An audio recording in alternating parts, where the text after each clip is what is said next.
Thank you. Perfect. Okay.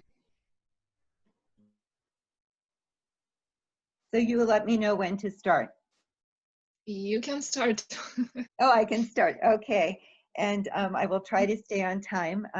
Bună ziua. Yeah. Thank you very much for the invitation to be here on behalf of me and my colleague Abdus Sattar.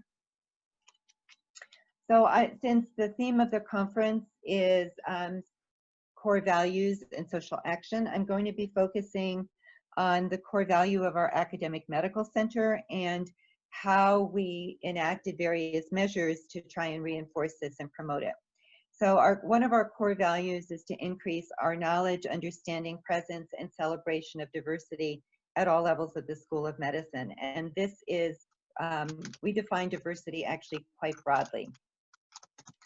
So we know from academic publications and newspaper articles and what we know from colleagues is that both women and minorities are underrepresented nationally in the field of medicine in the United States. And one of the issues is that microaggressions are commonplace, which makes it difficult to maintain people in the workforce and in particular work venues. So microaggressions have been defined as snubs, slights, and insults directed towards minorities as well as to women and other historically stigmatized groups that implicitly communicate or at least engender hostility. And these can take the form of microassaults, which include name calling and refusals to work with someone because they're perceived as different. Microinsults, which are rude, demeaning, or insensitive communications that specifically focus on an individual's identity. And microinvalidations, which are communications that negate, invalidate, or dismiss an individual's thoughts, feelings, experiences, or concerns. And it's important to know that microaggressions can be verbal or they can be behavioral. So for instance, if you're trying to talk with someone and they turn their back to you so that they can essentially be dismissive, that is also an example of a microaggression. When microassaults, microinsults, and microinvalidations become part of the culture of an organization, part of their policies and procedures, then it becomes known as an environmental microaggression. What's important to know as well is that even though the perpetrator of a microaggression may be doing this, they may be unaware of their own bias or the impact of their statement. Nevertheless, microaggressions are preventable.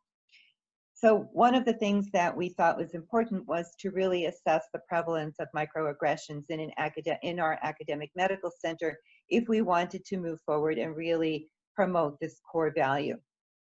We developed a survey instrument by first developing a committee that represented individuals at all levels in the academic medical school, as well as key individuals across campus. We looked at survey instruments in the literature and added and subtracted to that and then pre-tested it in various ways. Our final instrument consisted of 42 items. We disseminated it via email to 5,918 individuals, which included faculty, staff, and students. And the questions focused on their experiences of verbal, electronic, and physical harassment during the 2 years that immediately preceded their taking of the survey, and specifically at the academic medical center. So we didn't want to know, it's not that we weren't interested, but if something, for instance, had occurred 10 years earlier, there wasn't much that we could do to intervene. And if it occurred outside of the premises of the academic medical center, we would not be able to also intervene. So that's the reason for the time frame and the location. We had a 13.1% response rate for a total of 774 individuals. So of the 774 individuals, which included approximately equal numbers of faculty, staff, and students, more than 92% indicated that they believed that everyone was treated with respect and that the medical center created a climate of respect.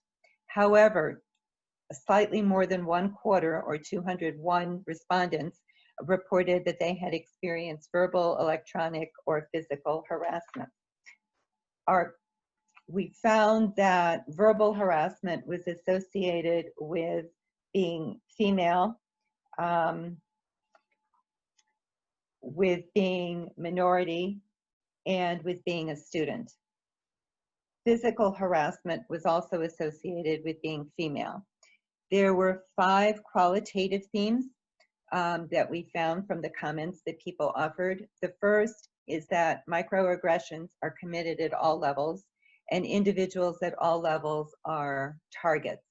So as an example, one person said, "I can rarely leave my office without being catcalled by a custodian. This is harassment. The staff should know better."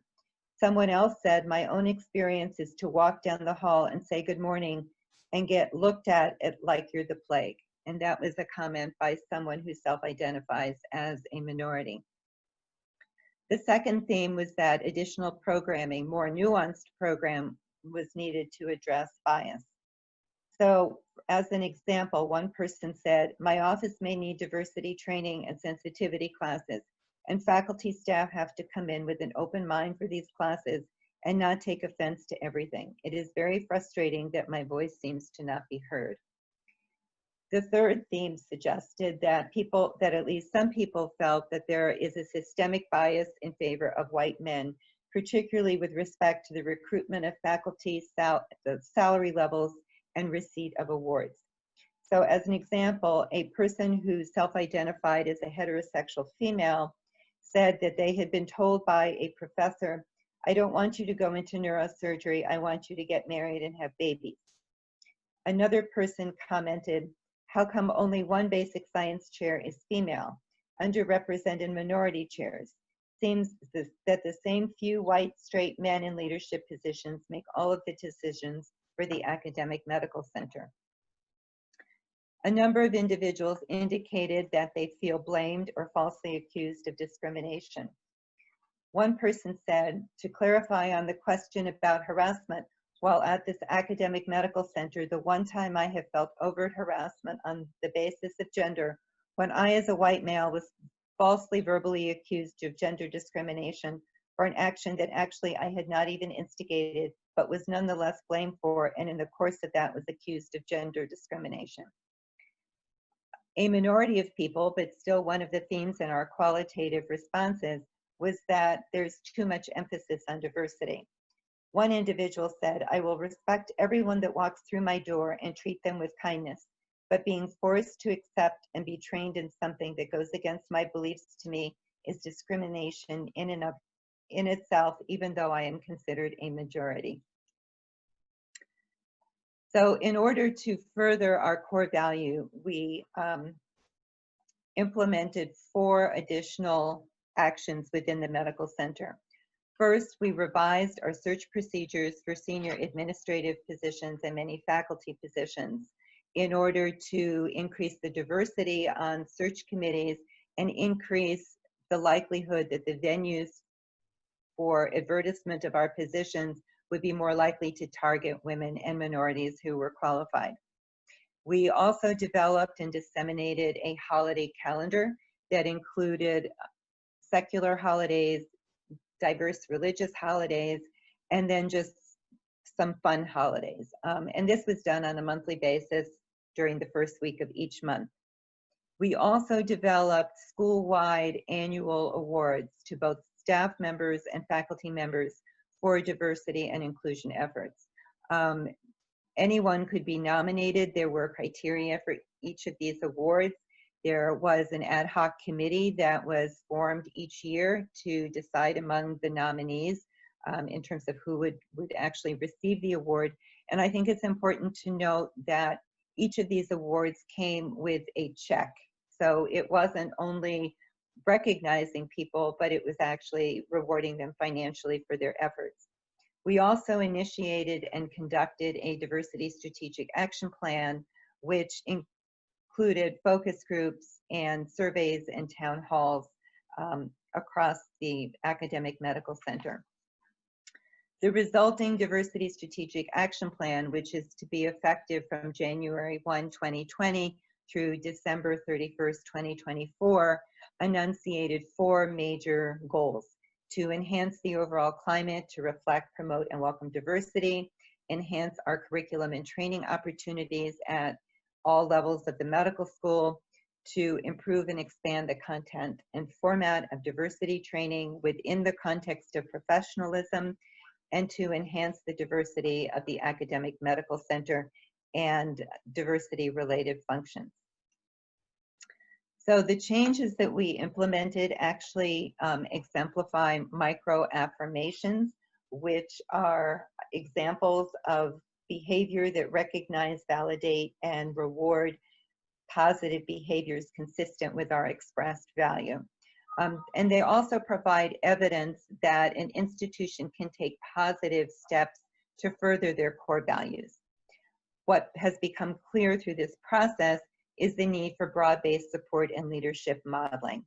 It's important that leaders at the top model the kinds of behavior that we need in order to really illustrate and exemplify the core values. There are some limitations to our findings. This was conducted at one institution. We had a relatively small response rate to our diversity needs assessment survey, but nevertheless, these are positive findings moving forward. And I will be happy to take any questions. If people think of questions afterwards, my email is at the bottom. And we thank you. Thank you very much for your intervention. We will let the questions for the end of the session for the last 10 minutes. So we can give the speech now to Professor Dr. Barry Jackson from Bloomsburg University, Pennsylvania, who is also the director of the Institute of Osteopathy from Bucharest. Am I right, Barry? Are you with us? I believe I'm with you. Yes. Yay. Welcome. Yes, that's correct. Welcome. Okay. Welcome. Hello, everybody. Hello. Hello. Hi. Do you wish to speak freely, or do you have a PowerPoint that you maybe wish to share? Let me just, you can't put my PowerPoint up, can you, or can you? You want us to put it? Do you have it on your computer now? I do, somewhere. It's not compulsory. You can just present freely if you wish. I think it's actually better. Okay, well, let me just go from there. Thank you for the introduction. Yes, I'm Vice President Professor at the Institute for Osteopathic Medicine here in Bucharest, and I'm Professor and Director Emeritus at Bloomsburg University's Drug, Alcohol, and Wellness Network. I found it interesting that when the pandemic occurred, everyone assumed that we could resolve the educational problems by immediately going online and working through that with schools and universities to meet the challenges our students have. I found it interesting because UNESCO had put this plan up as its goal for 2015. And what we found was it utterly failed. It hasn't worked at universities, having worked at a university for 42 years, having spoken with some colleagues back in the States. I'm here in Bucharest, have been since February. What I found is that they're having the same kind of problems that UNESCO identified and that I see here in Bucharest. You know, I'm living with people that have an 11-year-old daughter, and she's had quite a difficult time initially getting into the schooling online. The reasons for that go back into the 1990s.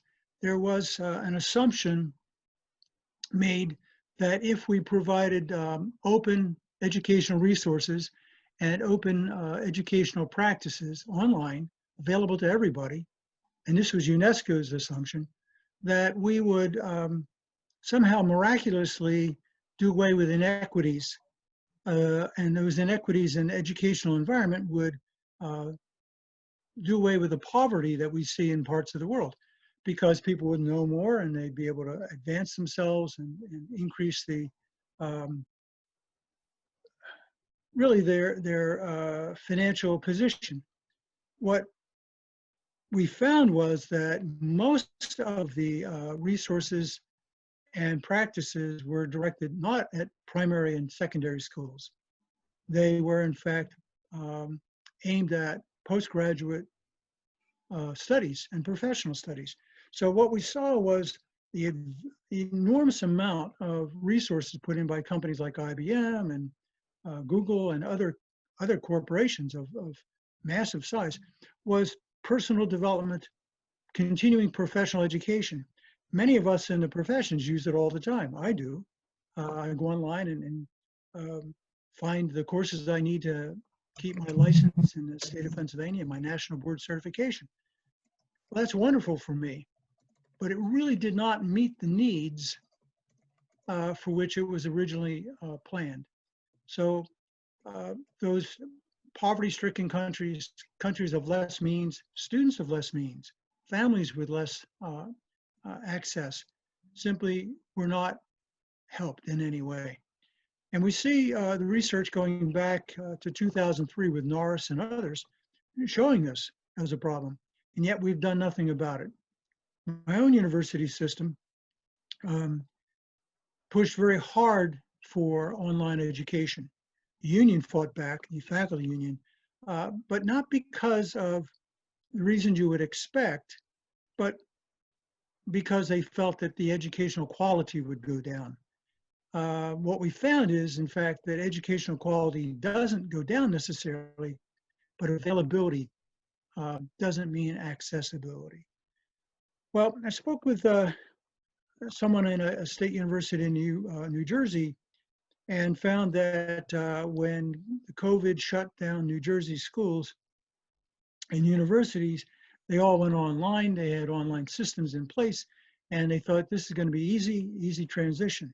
What they found was it didn't work at all for a large percentage of the population.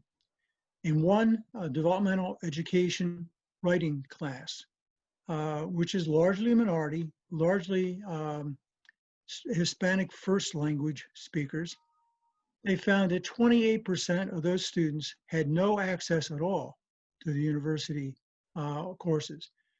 The reason was when you close the university, you close the library. Many students in this group didn't have their own computers. Yes, they all had cell phones. 100% of the course classes had cell phones, but not all cell phones are smartphones. And if they're not a smartphone, they can't necessarily get into the kinds of materials they need. So what they found was that closing the libraries, students who use the computers in the libraries had no access. Closing the residence halls meant that the free Wi-Fi was gone. When you close the restaurants, the bars, pizza joints, you know, Paul's restaurant, Paul's Starbucks, these kind of things, they all had free Wi-Fi. Well, suddenly that's all gone too. So the students who needed free Wi-Fi to access the materials suddenly had no way to do that. Even the free computer rooms were closed. So this became an enormous problem. I spoke with friends in Paris, and we found there that out of a disabled class of 18, only 2 had access to a computer at home because they used access at the schools. That's where they got their special equipment. So UNESCO's plan was to reach underserved, underprivileged, poor, disabled, and people without means. That didn't work at universities, and it's not working in the elementary and secondary schools either, because the fact that you have resources and available online doesn't mean they're accessible. And that's the big problem, and that's where we failed. So I want to go through some materials specific to Romania and try to give you some details there about what we found here. On the 8th of May, Iasi released its recent study on Romania, looking at, let me put my glasses on here, I can't read without them, unfortunately. They found that there were over 903,000 students who had no access to the internet. That represents about a third of all the students, elementary, what we call primary elementary school. I guess that would be from grade 0 to grade 6 or 8 for you in Romania. So when we look at that, you're talking about a third of the students not having access. Yes, the materials are available, and yes, teachers are going online, but students can't get to it. So that was one thing I found. The other thing I found was kind of appalling. Even though the remaining students might have access, half of all the students didn't access it anyway. They simply didn't use the resources. They didn't go to school. And the majority of those students, the report indicated, were above the primary grades. So you're looking at the, I guess you call it, what we would call it the 7th, 8th, 9th grade. So it's about 15, 16, 17-year-olds. They're the ones who were not going on. Now, one of the problems that we saw working here was initially there was no coordination between teachers or schools about which platforms they would use. So we had Skype, we had WhatsApp, we had Google Classroom, we had Zoom, we had MIT. Some people were just working on the phone. And so because of this lack of coordination, what you found was that you had to download several different applications onto your computer or onto your telephone. You might not have room on your phone for all of them. You had to go in constantly every day to find out what the assignments were. Assignments couldn't be downloaded and printed. So you had to, the child had to sit there and hand write them out, long page after page after page. So we found that students, and this IRIS report showed the same thing, that students were spending between 2 and 4 extra hours a day just copying their homework before they actually began to do their homework, in addition to being online with their teachers. So what Iris showed was that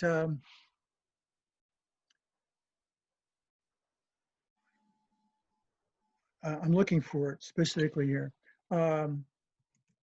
31% of the students and their parents spent 2 or more hours working in addition to the online instruction. 26% spent 3 or more hours, and 22% or 25% spent 4 or more hours.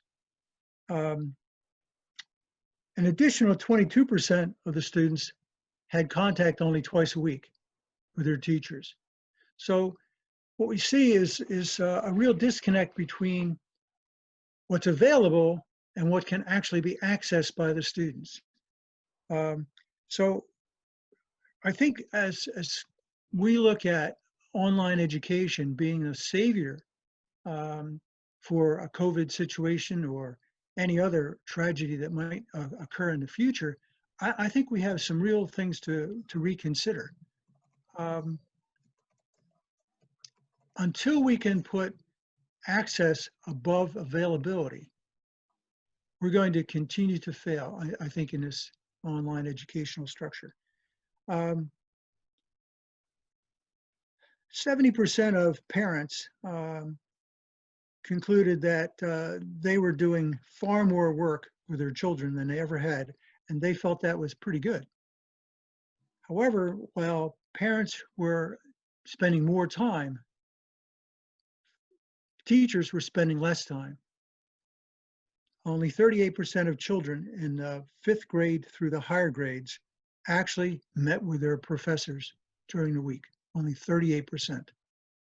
So you're looking at huge population 2/3 having no contact with their faculty.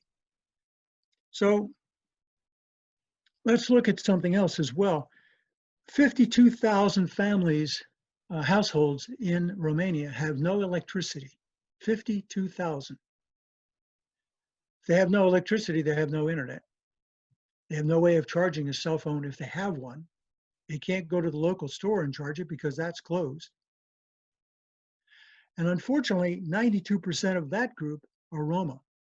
So among the most disadvantaged, uneducated, ill-provided for people in this society are left out totally of the online educational opportunity.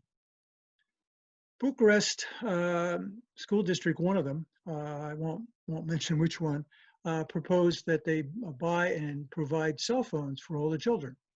Well, that sounded like a great idea, but that was only 12 or 13,000 children.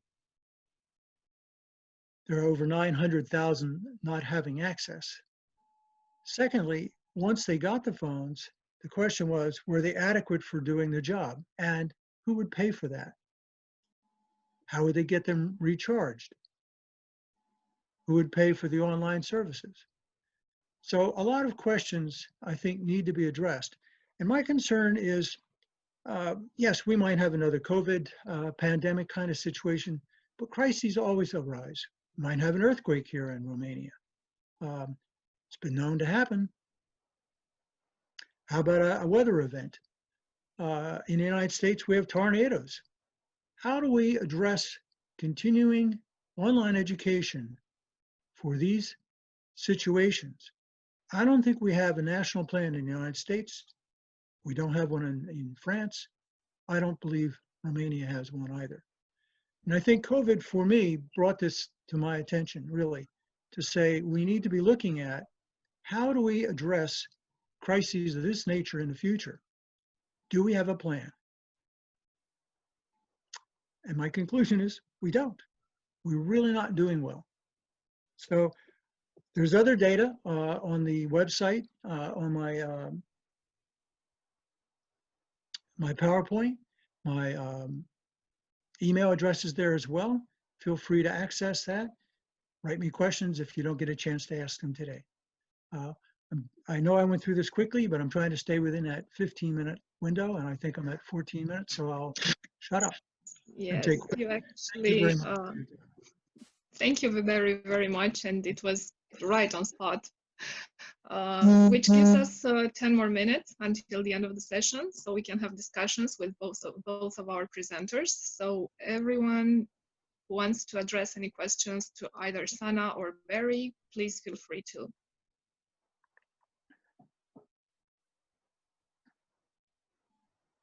Just not everyone at the same time. If I may? Yes, please.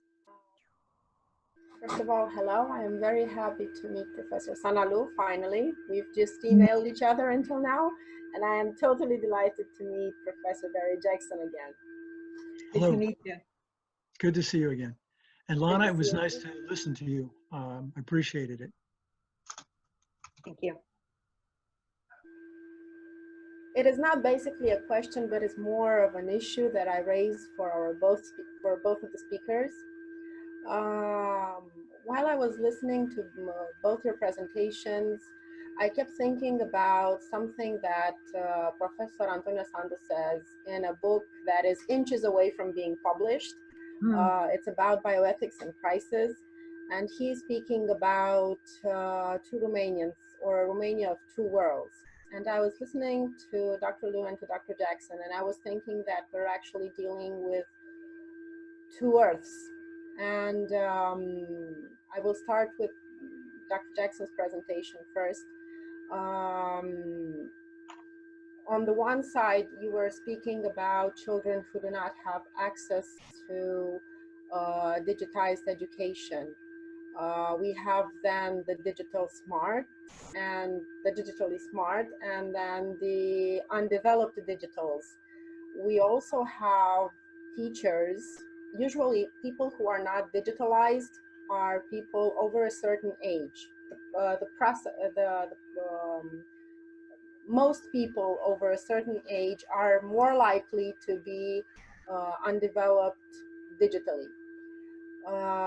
These teachers needed to make a step forward and get digitalized really fast. So while we are speaking about children who do not have access, we are also speaking about teachers who don't know what they are supposed to do with the digital options that they have.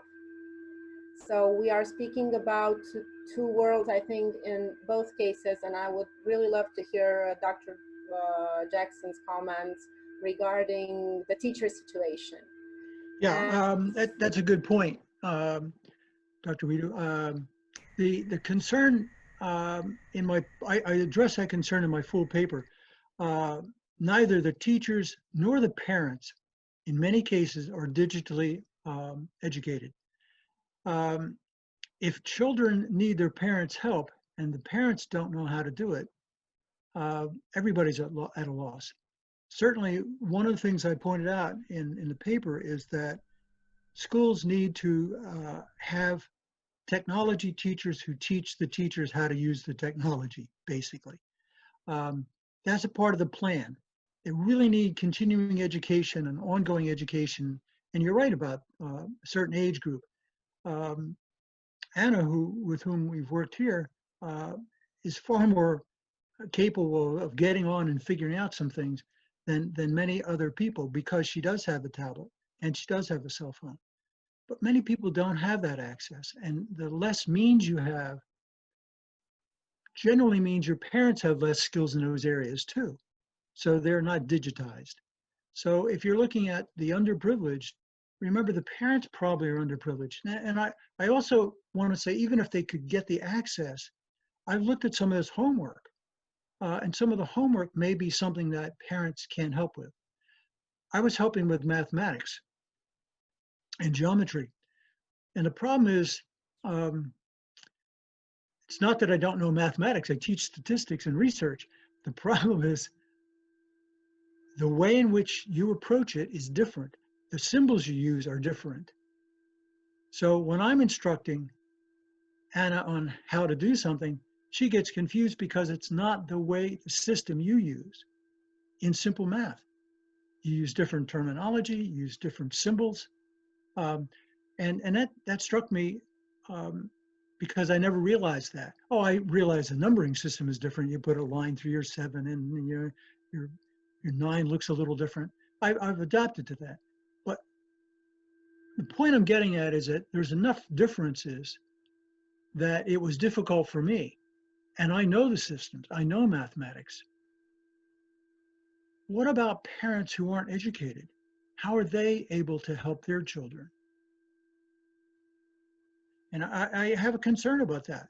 Even if we get them access, there isn't enough, I think, time in a day to teach those children everything. If you're online 5 to 6 hours a day just in your classes, and then you've got to spend another 4 hours in homework, copying it and doing it and then downloading it and sending it off. And not everybody has the ability to scan it and send it back. Not everybody has the ability to print it out, even if they do have computers and so forth. So there's so many technological, I think, issues, plus the lack of teaching teachers how to do it, the lack of coordination of systems, which finally the school we're working with all agreed to use Google Classroom, and they all got coordinated and they put it together and it works. But initially it was a huge problem. So I think that's a part of the planning that needs to take place at a national level of how will we address this. In the states, it needs to be done at a state level. But how do we address this? Pennsylvania has a pretty good online system because they have a lot of educated at home children because of the Amish. So we have a lot of online education. But again, if you don't have access, it doesn't matter what systems are available. That's a long answer, and I'm sorry. So how do we connect the two worlds, basically? It's the same question the same issue I wanted to raise for Dr. Loue, because